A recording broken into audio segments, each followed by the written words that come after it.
Perwakilan warga Perumahan Top datangi kantor BPN Palembang.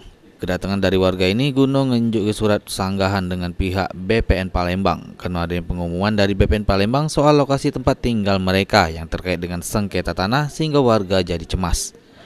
Menurut kuasa hukum dari warga, Selianto, bahwa warga minta supaya pihak BPN tidak berpihak sama wong yang bersengketa kasus tanah warga. Dikarenakan selama ini warga yang tinggal di Perumahan Top cuma kena imbas. Intinya kami tidak mau ada keberpihakan dan arogansi dari BPN atas permohonan dari Aman Astra.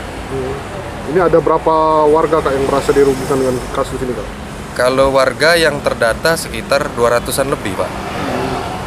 Itu luasnya yang disengketakan? Luas yang disengketakan itu sebenarnya yang disengketakan itu antara Aman Astra dengan PT Amen Mulia.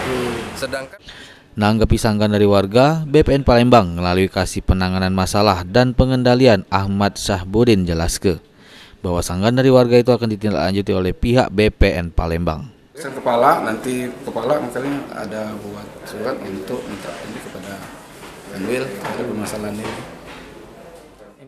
Dengan adanya pengumuman dari pihak BPN Palembang, para warga yang tinggal di lokasi Perumahan Top Ma ini resah. Padahal selama ini warga punya surat-surat tanah mereka. Firman Hidayat, PAL TV.